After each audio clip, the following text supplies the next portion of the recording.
فاسألوا أهل الذكر إن كنتم لا تعلمون.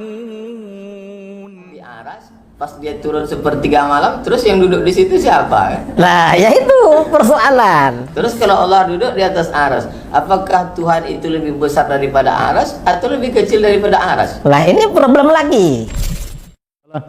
Tidak perlu antum pikirkan. Ini di luar daripada hayalan antum ya. Allah tidak bisa dikiaskan dengan makhluk ya.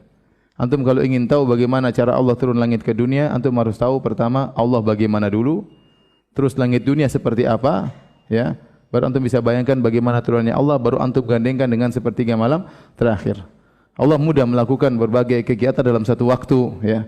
Allah mudah tatkala orang salat, semua orang membaca Al-Fatihah, dalam setiap waktu Allah menjawab perkataan mereka semuanya.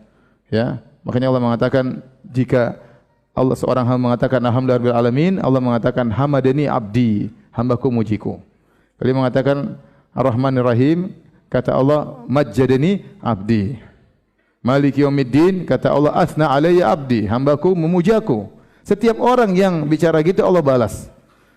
Bahkan kata Nabi SAW, idza kana ahadukum qama yusalli fa innahu yunaji rabbahu. Jika salah seorang dari kalian sedang berdiri salat, sungguh sedang berhadapan dengan Rabbnya. Sementara orang salat dalam satu waktu berapa juta orang salat. Allah bisa jawab semua permintaan mereka, Allah bisa bicara mereka dalam satu waktu. Demikian juga wa huwa sari'ul hisab. Allah mudah hisabnya. Allah akan menghisab berapa miliar entah triliun manusia. Allah mudah menghisab apa? Mereka, mudah bagi Allah. Sebagaimana Allah beri rezeki kepada mereka dalam satu waktu. Allah pun turun, Allah mau kasih dimensinya satu, mungkin itu enggak usah kita pikirkan. Yang ente pikirkan pada sepertiga malam ente bangun salat malam.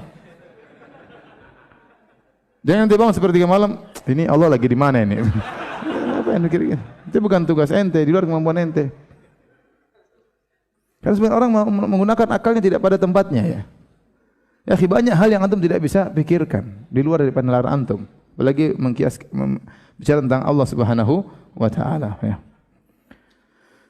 Sama dengan pertanyaan, ya Ustaz, kalau Allah di atas berarti Allah membutuhkan tempat. Ini juga pertanyaan yang seorang yang tidak bisa ya mengagungkan ayat-ayat Allah dan hadis-hadis Nabi. Begitu banyak ayat Allah mengatakan Allah di atas, Allah di langit, Allah beristiwa di atas arsy. Banyak sekali ayatnya.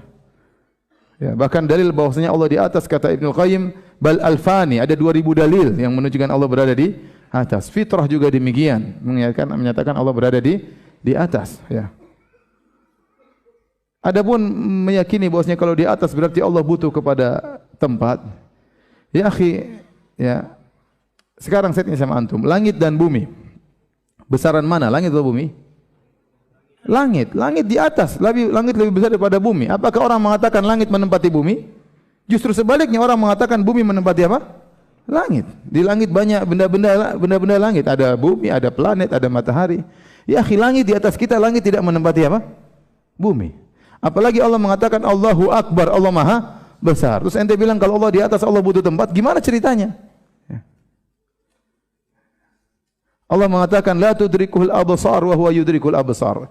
Tidak ada mata yang bisa meliputi Allah saking besarnya. Allahu Akbar, Allah Maha besar.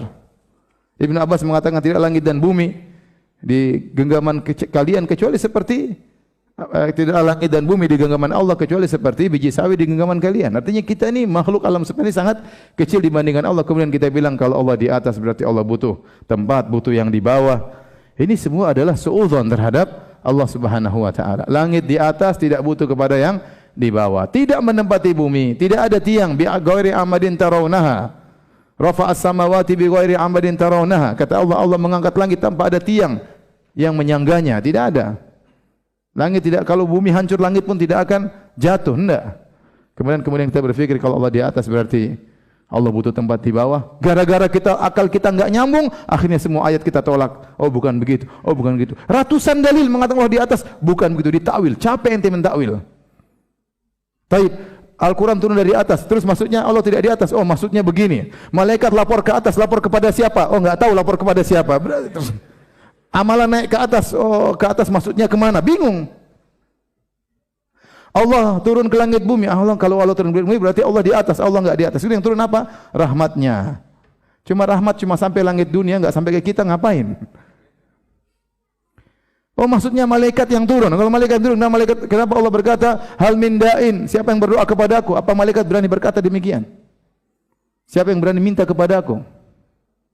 Ya akhirnya orang tatkala ditakwil seperti ini, pengagungan terhadap Allah kurang. Coba kalau antum yakin Allah turun, antum semangat bangun. Semangat bangun, saya ingin Allah mendekat kepada hamba-hambanya. Semangat beribadah. Tapi kalau sudah punya syubhat-syubhat, enggak ada. Repot. Kena syubhat semuanya ya.